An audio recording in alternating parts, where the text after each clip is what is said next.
Hey everybody, welcome back to Plum Figgy. This is Tammy. Forgive the face, I haven't put makeup on yet. So, I'm standing in my kitchen today because I am planning to start some new, sorry about that, that's my coffee maker. Haven't had coffee yet either.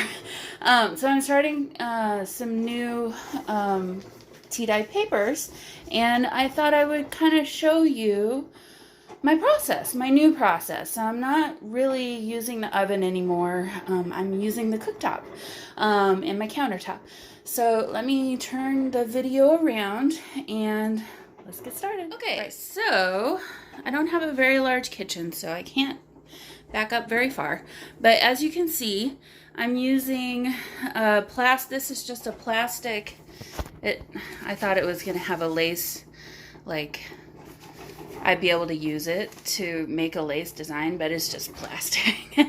So anyway, it's just a plastic tablecloth, and I'm using painter's tape down here to kind of, if any runoff happens, then it'll catch it here, and hopefully it won't go to the floor. But I pretty much just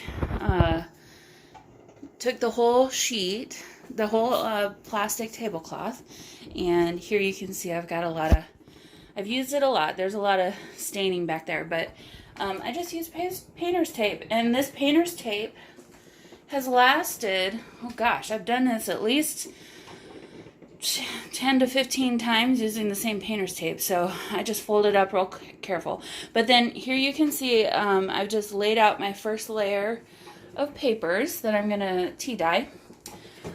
This is leftover from yesterday, and all I do is, I'm making coffee right now, but I have this is my coffee machine, and I have an old mason jar, and I just stick a bunch of tea bags down in there. I think there's probably 10, maybe 8 to 10. And I use that several times, and then I'll switch them out.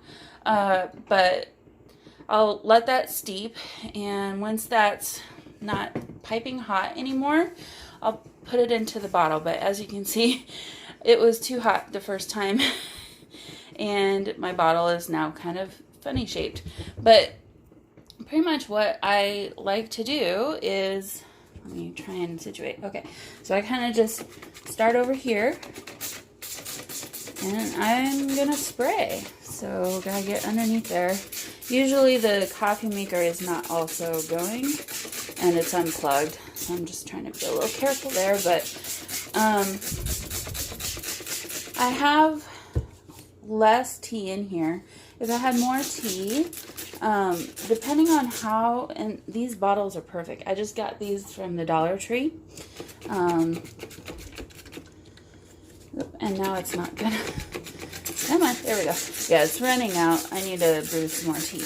But I like to do the first layer of papers kind of wet, you know, not completely saturated, but, oh, sorry. And at the edge here, I'm just really careful not to go over the edge. But see here, I'm kind of doing a half spray, which gives you some really cool details. So yeah, so let me just keep doing this. I might put it on fast forward maybe, because that'll be a lot faster.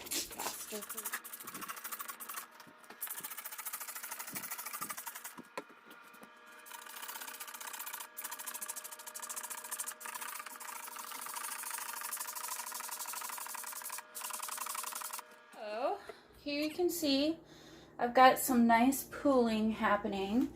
So as this dries, this is going to make really cool patterns of, you know, tea, distress. Oh, and I forgot to mention, I have my lights on my, I need coffee, you guys. Whatever this thing, my vent hood, I have them on high. I have them on level 3, and it makes a very big difference. So It's very humid right now, so obviously I've got the window shut and the air conditioner going, but it depends on your climate and your weather, if you have the windows open, and how much light is in your room. If I just did this, these would be dry in probably 20 minutes to a half an hour. But what I like to do at this point is put out another layer of paper. So I'm just laying another layer that, like I've said for the 10th time now, in just different places, so that it's not literally, hopefully, well, this is, I guess, but not literally right on top of the next one. Hopefully that there's a little bit of a gap in there. That kind of helps it to dry faster. But I'll do that and then just spray again. And I don't ever have to turn the papers around because these are so saturated, it's gonna get to the other side too. So, and unless it's a thicker paper, but even then, I've done cardstock and it seems to work perfect, because usually the cardstock that I'm using is scrapbook paper where one side has a pretty design but the other side is white. So usually I just want to do the white side anyway. But this happens to be pretty thin paper. This actually is from Walmart, from like a planner system that they had a couple years ago. So they were on clearance and I needed more papers for junk journals. So I thought, oh, those are good. I'm going to get those. So that's all that is. So I'm not going to do a second layer over here, mostly because I really don't have any tea left. That's all I have left. So I need to brew some more tea. And because there's no overhead light over here, it just takes a little bit longer to dry. So yeah, so I'll spray these down.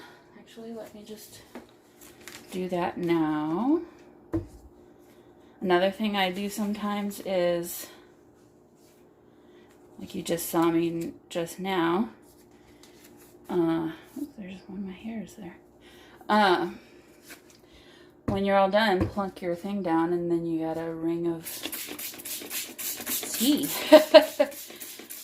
Okay, so yeah, literally just doing the exact same thing that we did before and just kind of saturating these. If I had more tea in here, I would be probably trying to get droplets by doing the half. See, like this, you can get droplets by half spraying. And I kind of do that on the edges too to keep from spilling on my floor. But that's all I do. It's pretty simple and it is fast. I don't have to worry about the oven, forgetting things in the oven. I don't have to have the oven going. I'm sorry, my hand is tired. It's just super easy. So last night I did a batch before I went to bed. Came down this morning and I did like, I think 3 layers.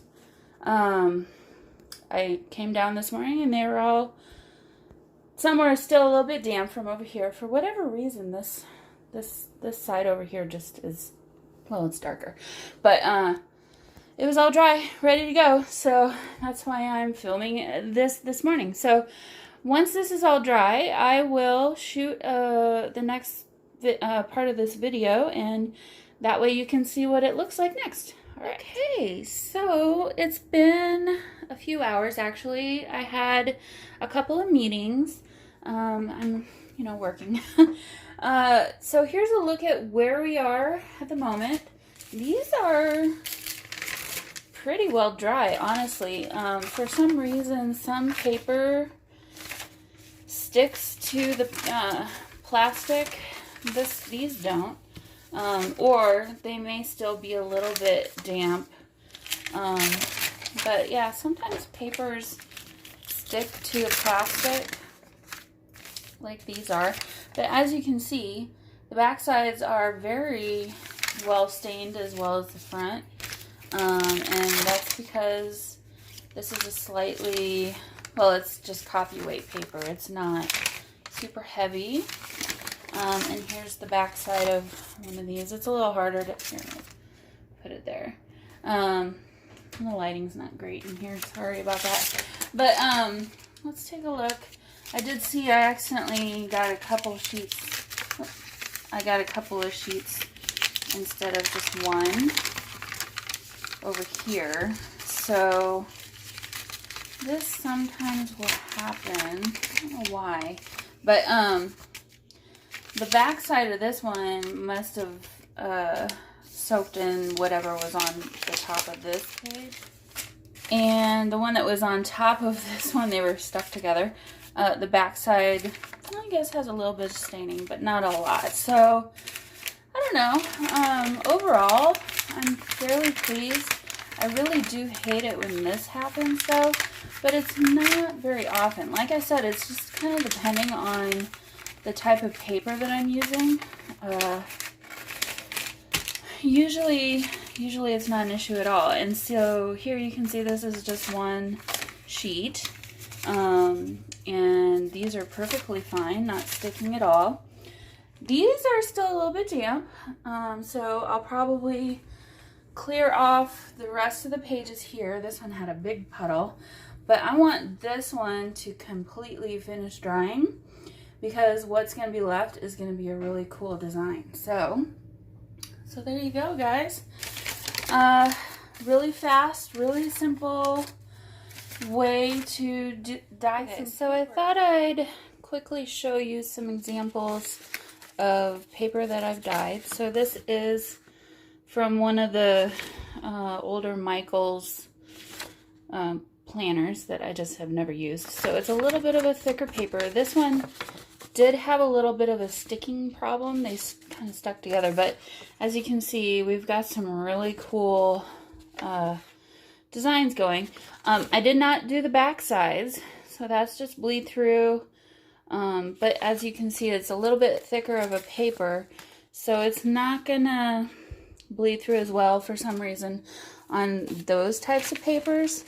I don't know. I think it's just a different type of paper. So here's an example where I think I put the design side down. Yeah, and you can see there's tea dye coming through on the design, but it's kind of faint, and then it's mostly on this side. So there's that. This is from a book. I usually, when I remove the block of a book, I look for the papers that, and this is the end paper, so I look for the papers that are more blank to use as like backgrounds or whatever. So another one, here we go, and then like the title page. So some really cool effects going on here. Some more examples of that. This is some Heidi Swap planner paper. Again, this one's a little bit thicker, like the Reflections goal setting planner paper. So I didn't do the backside, but I could definitely have turned this over and done the backside of these. I don't feel the need to, but again, really cool patterns. Another thing that I didn't really mention before, sometimes if I'm trying to do a whole lot in one kind of sitting, or during one day, I will, before it's completely dry, kind of still stack them up into a pile. As you can see, these are not super wrinkly. They're wrinkly enough, but they have a really good feel. They don't feel like, when you put your papers into the oven, they sometimes can get a little bit brittle because obviously you're putting heat into them. And I don't love the smell. These smell really good. They smell like tea. This one again is a little bit of a thicker paper. So just the front side really got the tea on there. I might actually do the back sides of those. But yeah, so like I was saying, I like the feeling of this. I don't ever feel the need to iron my paper. I don't have time for that, you guys. This is sufficient for me enough. This one's a really awesome. This one had a big pool, a big puddle. Another thing that I'll do is, I showed you my, these are dry now, or mostly dry. Another thing that I'll do is when these are still wet, I'll take one and just wring it out, you know, to squeeze it, wring it out over the papers, and then just drop it down and let it dry like that. So that's, where did this one go? That's pretty much what this one was. It leaves really darker stains, and I think it's just really neat. Sometimes the tea leaves might come out a little bit, but that's kind of part of the process. So yeah, here's another one. So these got really a lot darker because that's the process that I did for those. This was Amy Tangerine, I think. Traveler's Notebook insert. I just took them apart and decided I would use the papers from those instead. So that's how those turned out. Again, I'm not doing these both sides. I'm letting the underside soak up into the next layer. But honestly, a lot of times you don't even need to do that. Like, as you could see from, this was just one layer. This is the bottom side. So this didn't get any spray. It's a lot lighter, obviously. But I think it's nice. I mean, I don't necessarily want all my papers to be super grungy and dark. So here's just an example of some of the papers. Yeah, I did the wringing out of the tea bags a lot on these, which is why these are a lot darker. And even still, not a lot of that even came through. So it really just depends on your paper and the thickness of it. This is another kind of planner that I took apart that I wasn't going to use. And then this one had really good bleed. So another thing that I'll do is if I want to do a whole bunch of paper, and I know I'm not going to be home and I can just leave it to dry, or even I'll come in and, you know, it's good to rotate them as they're in the middle of drying because it just helps things go faster. So this is just from the Dollar Tree. Again, it's just parchment paper, but any parchment paper would do. So what I'll do is I might do 2 layers like I did here of papers, and then I just pull out a long sheet of this and I'll cover those 2, and I'll usually use 2 sheets. I have a whole little stack of them, and I would add another row right here, another one of these right here, and then I'll start stacking more papers on top that haven't been dyed yet, spray those, and so I've got a couple layers going on of papers dyeing. And so what that'll do is it gives me more time so I don't have to mess around with it as much. But then, I don't know if you can really tell, but the parchment paper gets dyed too, and then after a while, once they get nice and grungy, I'll take those and I'll use those in journals or wrap packages with them, or, you know, just use them however I want to use them. So that's another little tip for you if you are thinking of doing something like this. So, all right, guys, hopefully this was helpful and informative. And yeah, sorry for the, I don't know, bad videoing. But hopefully you got some good information out of this, or even just an idea. So, all right, I'll see you all very soon. Bye.